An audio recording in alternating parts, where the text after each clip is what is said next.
What I'm about to show you, or let you hear, is the level of manipulation and corruption from the RCMP.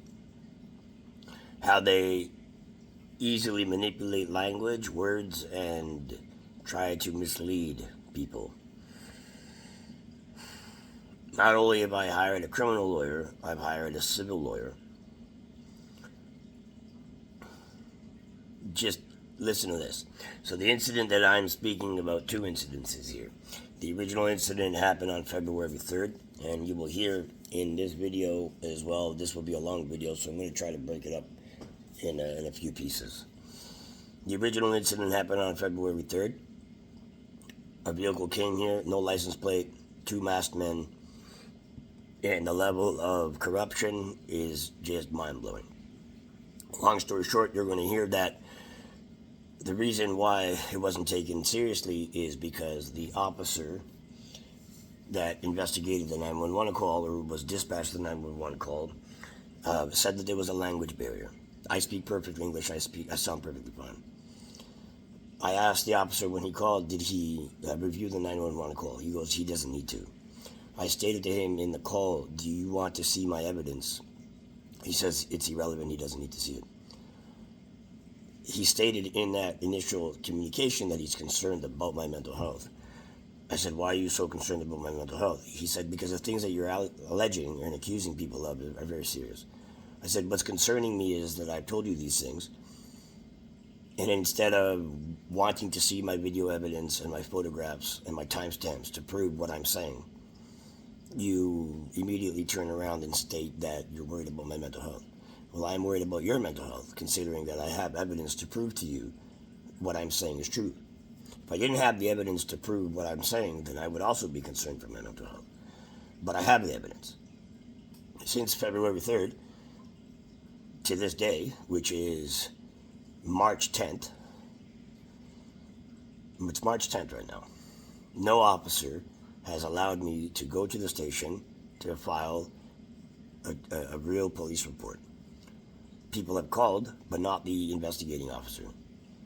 The investigating officer explained to his watch commander that there was a communication error.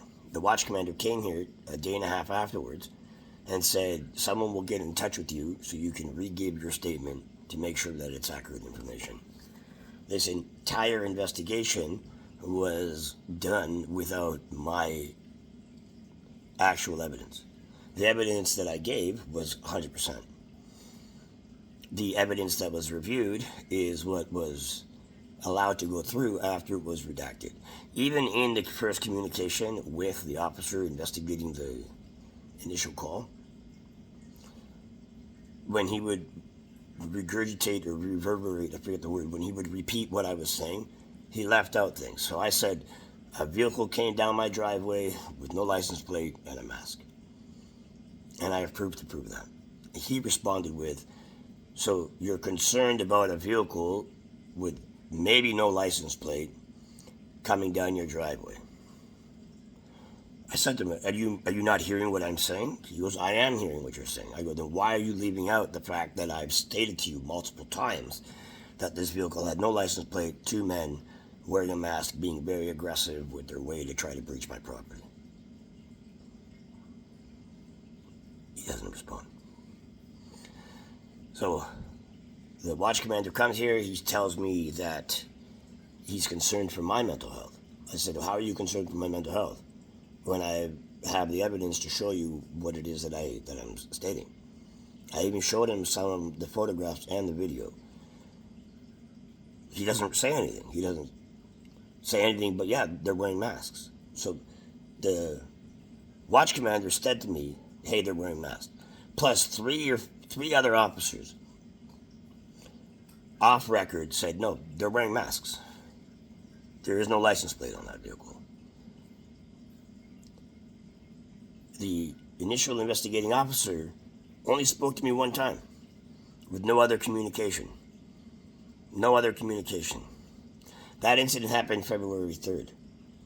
On February 10th, that officer initiating the investigation is so concerned for my mental health because I'm creating a roar online and calling, trying to be able to go to the station and legally give my statements on record, which hasn't been done. Hasn't, to this day, hasn't been done. Over a month, they haven't taken my official statements.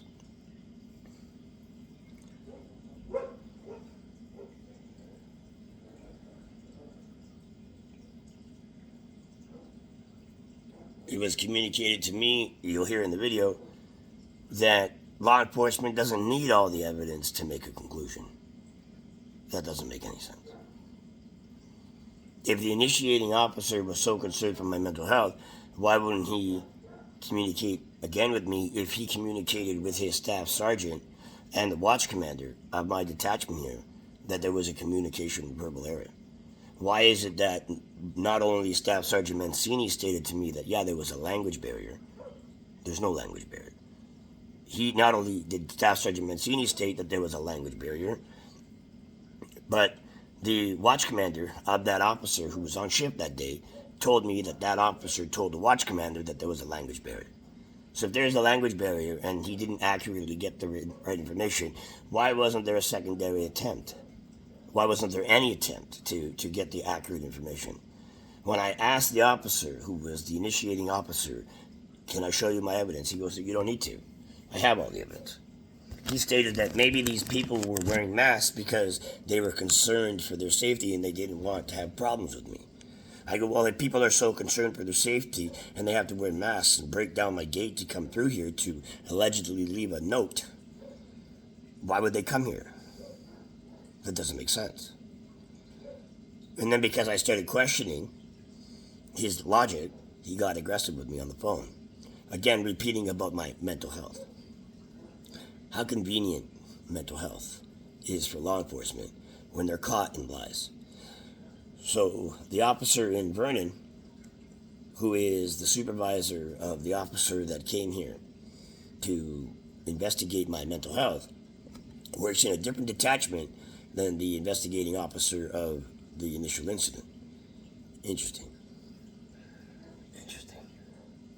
That officer stated to me from Vernon that he read the file, which is now closed, that one operator of the passenger of that vehicle was wearing a mask. Where in the email to my lawyer from Staff Sergeant Mancini, who wasn't the investigating officer, stated that nobody was wearing a mask, that the gentleman had a thick beard. Well, my photographs and my video evidence proves that that's not true. They were both wearing masks. And you can tell because the mask line was going this way, and when they took off their beard, their beard line was going this way.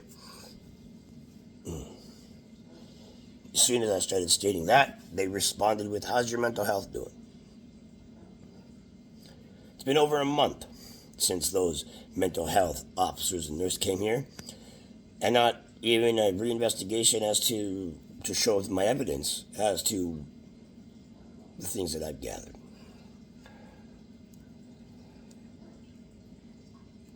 Canada is in big trouble. Canada's in big trouble. I don't have a criminal record. Yeah, was I arrested? Sure. 2021 for a crime that I didn't even do, but was pushed through all the way to court trial and was thrown out. In 1 year, I had 100, not even, in 10 months officially, I had 183 incidences with law enforcement.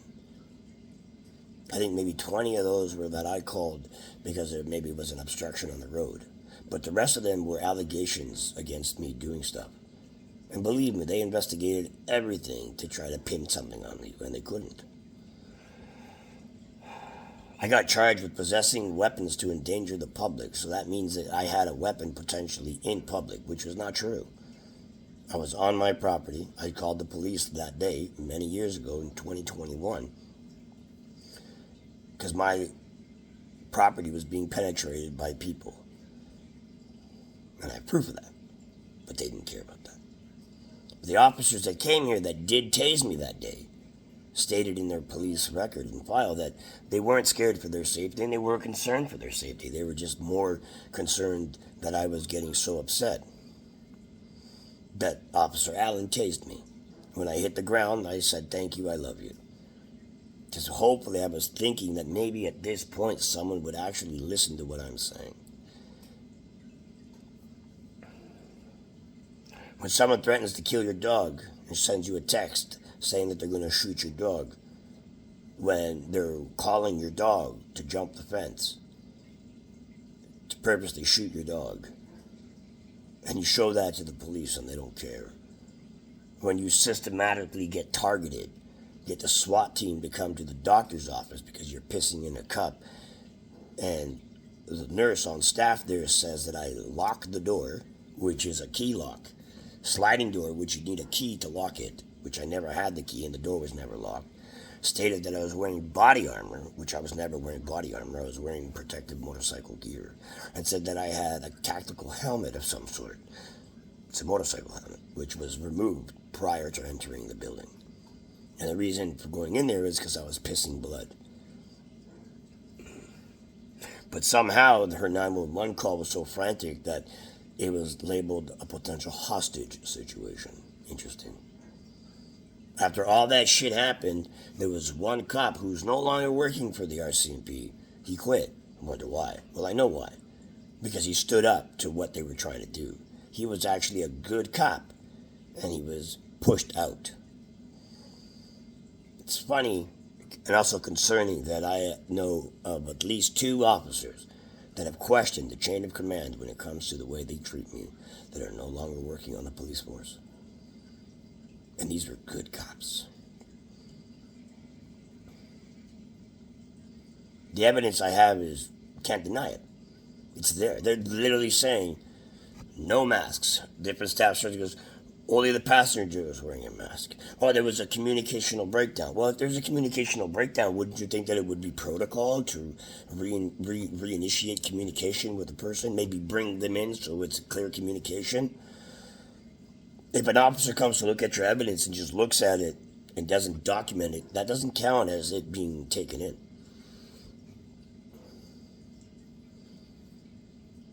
Today it's me, tomorrow it's you.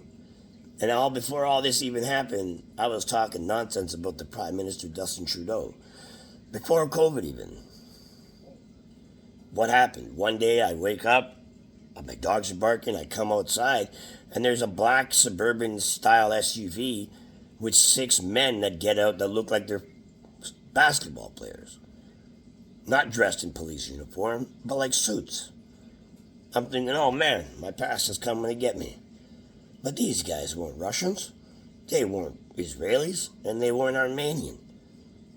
So it was very suspicious. They identified themselves as police, personal security police for Justin Trudeau. And they told me that I better stop the slanderous communication that I am spreading online. I go, what am I spreading online that isn't already online? That Justin Trudeau was a teacher at a high school and paid some girl millions of dollars to be quiet because there's allegations that maybe there was something sexually inappropriate? Why would you pay someone millions of dollars to swear their secrecy if you didn't do anything wrong? They told me that they warned me. Well, I didn't listen. And I won't listen. If someone does something like that, they deserve to be exposed.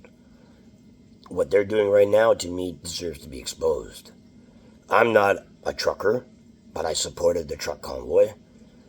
I'm an advocate for free speech, just like the majority of us are. I don't like authority, but I understand authority, but I have zero respect for tyranny. Canada is in trouble. I'm not suicidal. I love my life. I love where I live. I left a war country. I left a country that was plagued by terror. Have I contributed to my country's development and success? Yes. Am I trying to go back there right now? Yes. So I can once again defend my homeland.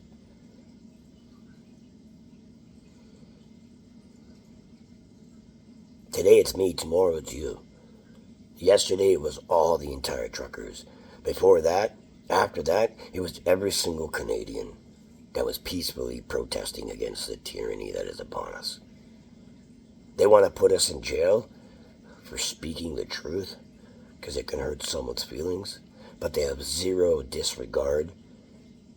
They have zero regard for when the men and women that took an oath to protect the laws of this country deliberately disrespect, disobey, or pick and choose how the law will be applied. The law wasn't designed for it to be bent, for it to be not known. The law was there to hold everybody accountable. An obstruction to justice is obstruction to justice, regardless if you are a civilian, a police officer, or a prime minister.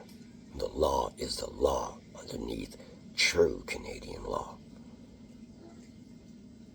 If I have to be a martyr, which I don't want to be, as a political prisoner for speaking my right for free speech in Canada, then so be it. I love my homeland, Israel. I love the country that I live in, Canada. I am a Canadian citizen. A Canadian citizen. I remember when I was a boy, I went to my first Blue Jays game. And everybody stood up. And I asked my papa, I go, why is everyone standing up? He told me, because they're singing "O Canada." And I didn't really know "O Canada" at the time, because I was a newcomer to this country. But by the next time I got to go to a Blue Jays game, I was so excited to stand up and sing "O Canada." Because I'm proud to be Canadian. I'm proud to be Israeli. And I'm damn proud to be a Canadian citizen of this country that is slowly being taken away from us. Easy to say that someone is crazy so you can disregard what they're saying. But the facts are the facts, and the evidence is the evidence. No matter how much you try to hide it, video proof doesn't lie. What's going to happen to this country? I don't know. All I can tell you is that billions and billions of dollars have been spent on a war with no accountability. We don't have money to build roads, to build homes, to take care of our war veterans, who we've sent over $3 billion to Ukraine without any accountability.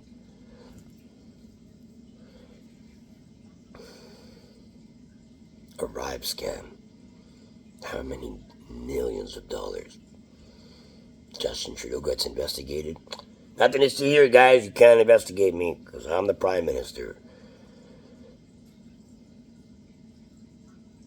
That doesn't make sense. All Canadians need to wake up. All Canada needs to realize.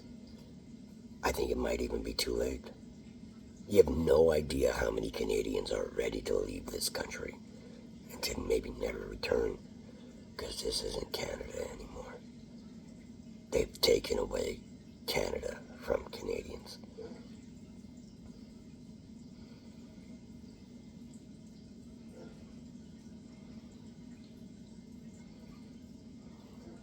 This has nothing to do with Jewish, Muslim, white, or black. This has everything to do with our futures as Canadians. And I'm fucking proud to be a Canadian. But I'm not proud of what Canada has become.